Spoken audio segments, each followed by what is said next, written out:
Recently, Gallup released the results of a poll. They took a poll of businesses and they found that managers and team leaders are probably the biggest factor in an organization or a team's success. The biggest factor. And yet we just toss them to the wolves. We end up appointing the wrong person manager and then we train them on administrative things.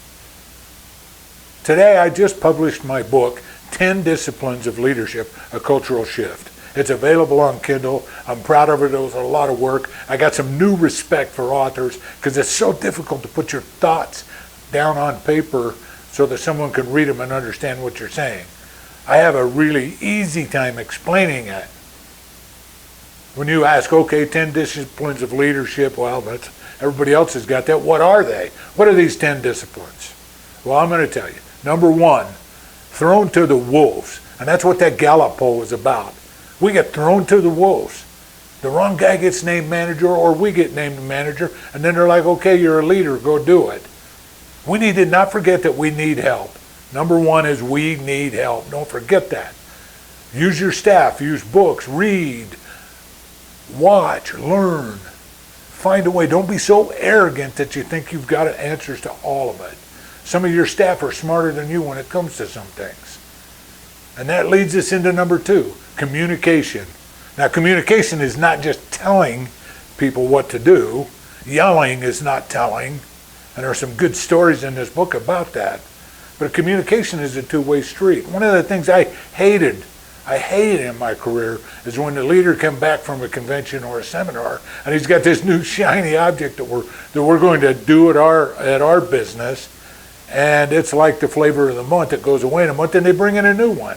That isn't the way it works. Communication is a two-way street, and both of you need to understand, and you need their buy-in and you can have your buy-in. Number three, you need to find their reason. And what do I mean by that? It's personal coaching. I know, the dreaded one-on-one. And you're going to say, well, I do one-on-one. Well, no, I've been in sales for quite some time. And you can see this face, it's been a lot of years. And I have never had a real one-on-one. Never. Never had a personal coaching session that meant something. They never ever got to the heart of finding my reason, and that's number three. Number four is, what is your culture? What culture are you creating at the business you're at your dealership, at whatever it is?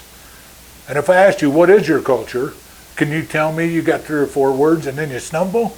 And if that's the case, you need to decide what your culture is, and your people need to know what it is, and they need to see that you believe it. And it needs to be written down. You need to be able to recite it. Zappos, or one of the companies that I quote in my book, has a culture list that's about 30 words long. But they need to know that you believe what it is.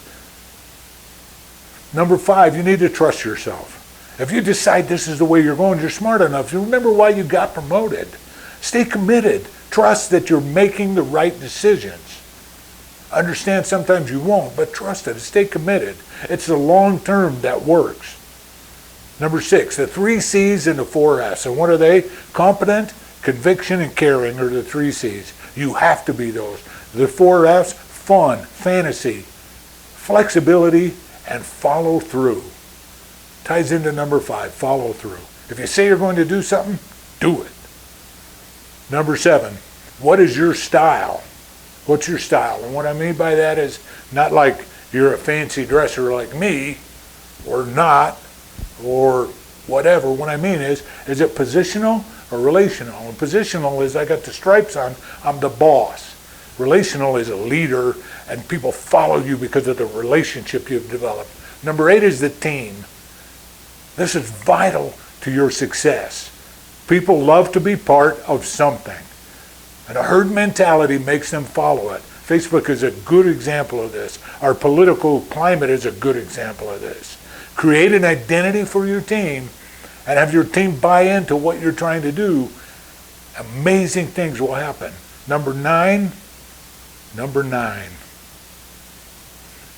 trap your bias. And this one will bore some people, but confirmative bias will destroy you.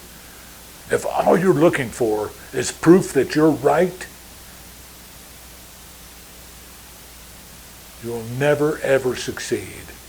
Again, we go back to our political climate in the world right now. That's what everybody's doing. But confirmative bias will destroy you. Now, I'm not saying you shouldn't be right and you shouldn't try to prove that it's right. But be careful that your bias doesn't push you into that way. Don't make a judgment call because of it. Last of all is number 10. And this really ties back into coaching, but I think it deserves its own because we tend to ignore this. And we hope it goes away. We push it under the rug. A lot of people have difficulty with this, and that's having the crucial conversation. You have to have it. The longer you put it off, the harder it gets, the more dangerous it becomes to your company. We talk about cancer in our business. We got that negative guy. Well, he's the one that's producing all of this, and we don't want to ruin his attitude. Well, let him ruin everybody else's attitude. But that crucial conversation is a tough one. And most of us don't have it because we don't know how. So that's number 10. So there you go, wrapped up. 1 through 10. Thrown to the wolves, communication, find a reason. What's your culture? Trust yourself. 3 C's and the 4 F's. What is your style? The team. Trap your bias. And a crucial conversation. If you do those things, you've laid a foundation. You're going to become an amazing leader. Maybe you already are. And remember, education is really just reminding ourselves about something we already know. Last of all, remember this, you're always in the right place at the right time. If you got that right attitude,